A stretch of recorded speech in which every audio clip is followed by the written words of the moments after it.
Olá, boa tarde a todos. É uma imensa alegria nessa tarde de domingo dividir um pouco com os irmãos uma reflexão à luz das Sagradas Escrituras.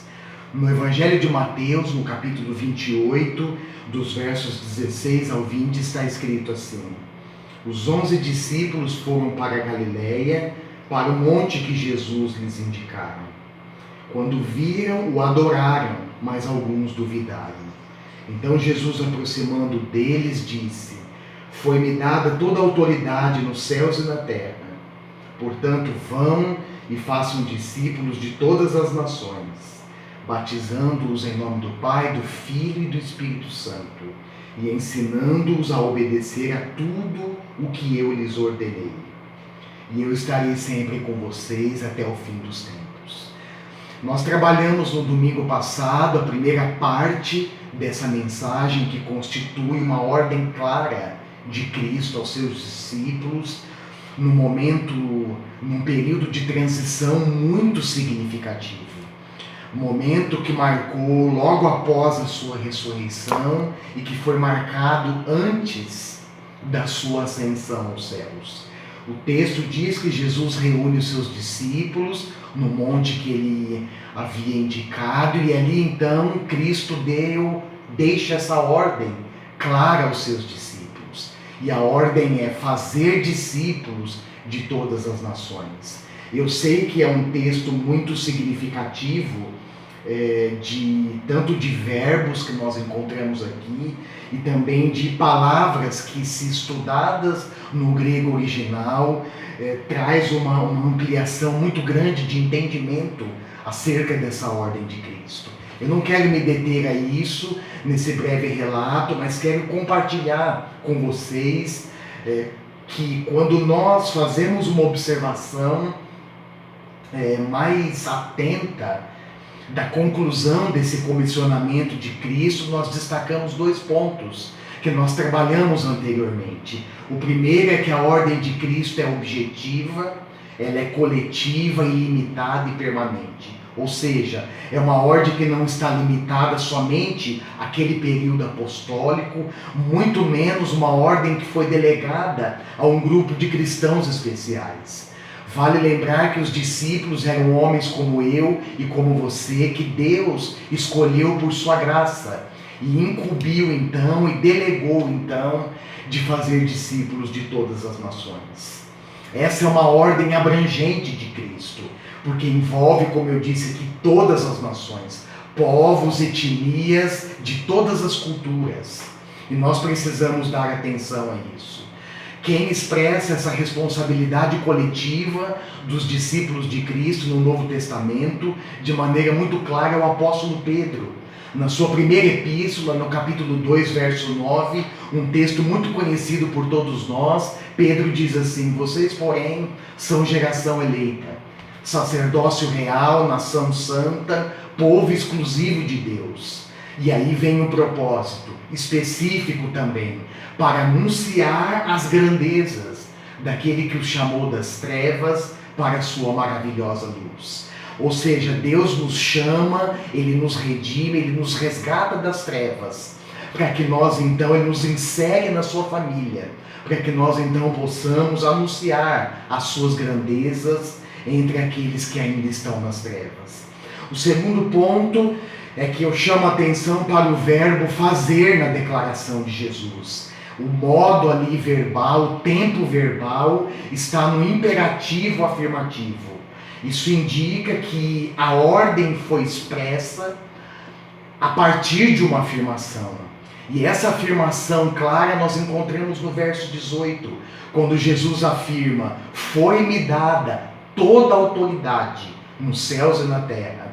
Essa afirmação de Jesus tem um peso extremamente significativo para a igreja em todos os tempos, especialmente no cumprimento dessa ordem, e nos ensina que é a partir da sua autoridade que nós, a sua igreja, o corpo, a comunidade dos seus discípulos, hoje deve cumprir essa ordem, pode cumprir essa ordem. Ou seja, é a partir da sua autoridade que a igreja então cumpre essa ordem de fazer discípulos de todas as nações.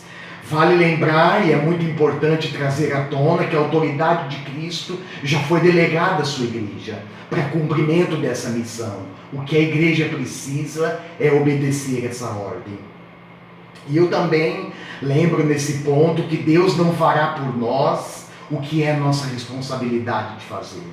Hoje, ainda trabalhando um pouco esse tema, eu quero observar com vocês no Evangelho de Mateus, no capítulo 24, que registra o último sermão profético de Jesus, registrado nesse período, nesse tempo, nesse texto.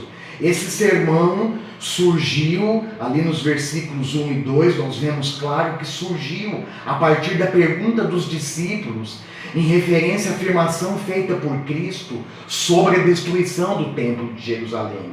Nesse discurso, Jesus fornece informações importantes relacionadas à grande tribulação que precede a sua segunda vinda, e também adverte os seus discípulos a vigiar e a estarem preparados para esse grande dia. Eu quero chamar a sua atenção para uma realidade que Cristo aponta nesse texto e que está intimamente relacionada com a responsabilidade delegada à sua igreja, ao seu corpo de discípulos em todos os tempos. Eu estou me referindo ao princípio da comunicação eficiente do Evangelho do Reino. Perceba que depois de fazer uma descrição de fatos que antecederão a sua vinda, tais como surgimento de falsos profetas, guerras, rumores de guerras, fomes e terremotos em vários lugares. Jesus, no versículo 14, ele faz uma afirmação muito importante. Eu quero ler para vocês. Mateus 24, versículo 14. Está escrito assim: e este evangelho do reino será pregado em todo o mundo como testemunho a todas as nações, e então virá o fim. A primeira observação que precisamos destacar aqui se refere à natureza do conteúdo que precisa ser anunciado pela igreja em todo o tempo. O conteúdo é o evangelho do reino. Ou seja, nesse momento nós precisamos fazer uma pergunta importante. O que é o Evangelho do Reino? O Evangelho do Reino são as boas notícias sobre Jesus, quem Ele é, as suas obras, sendo a principal delas a sua morte e ressurreição.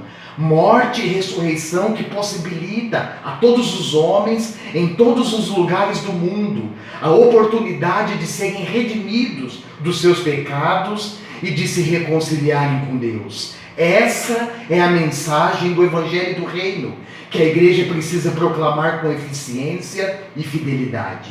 A expressão reino, encontrada nesse texto, não se refere especificamente a um lugar, e sim ao domínio definitivo de Deus, bem como do estabelecimento definitivo dos seus princípios e valores, que acontecerá no futuro, quando Cristo voltar para buscar a sua igreja.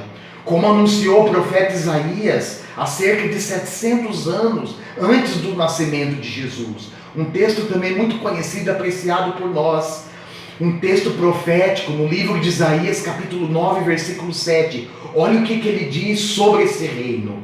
Ele estenderá o seu domínio e haverá paz sem fim sobre o trono de Davi e sobre o seu reino, estabelecido e mantido com justiça e retidão, desde agora e para sempre.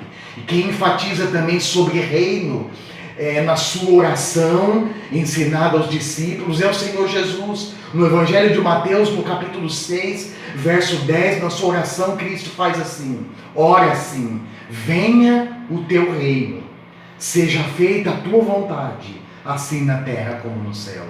A segunda observação diz respeito à expressão "e será pregado". Essa expressão no grego original nesse texto encontra a raiz da palavra querigma, que significa uma proclamação audível e clara e compreensível desse evangelho do reino. O apóstolo Paulo, escrevendo a sua segunda carta para a igreja que estava em Corinto, no capítulo 5, verso 11 até o 21, lembra-nos da realidade da esperança eterna a partir da ressurreição de Cristo, e também nos lembra da responsabilidade que temos como embaixadores de Cristo, de persuadir os homens, ou seja, levá-los a acreditar, convencer esses homens acerca do Evangelho do Reino, de anunciar ao mundo a única possibilidade de reconciliação entre os homens e Deus, Cristo Jesus, que morreu por todos para que os que o recebem, ou recebem de Cristo sua nova vida, não vivam mais para si mesmos, mas para Cristo que morreu e ressuscitou por eles. Deus, Paulo escreve ali, nos lembra essa realidade. Deus está fazendo o seu apelo a todos os homens, em todo o mundo habitado por intermédio da sua igreja. Nós não podemos negligenciar essa missão e essa ordem objetiva e clara de Cristo. E eu quero encerrar essa reflexão apontando as últimas considerações encontradas no texto de Mateus, no capítulo 24. A primeira delas, eu chamo a sua atenção para o verbo ser. Jesus diz ali: este evangelho do reino será pregado.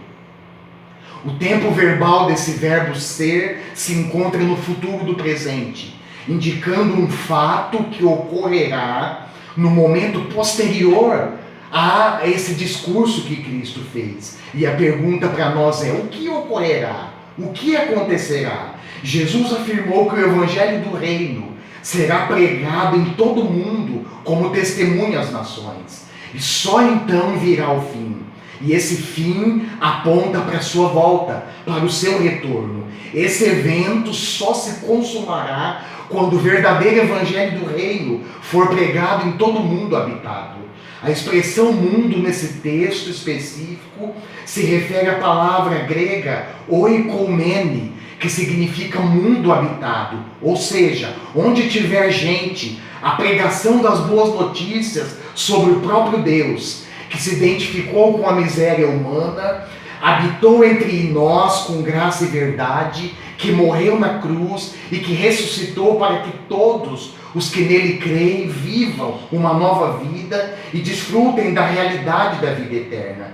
Precisa ser feita de maneira audível, de maneira clara, compreensível, eficiente e fiel por sua igreja em todo o tempo.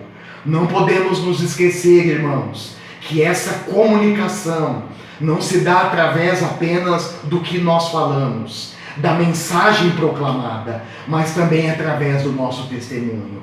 E também não podemos nos esquecer que o nosso Senhor voltará somente quando este trabalho for concluído por sua igreja. Que o Senhor nos encontre fiéis na missão que Ele ordenou para mim, para você e para todos nós.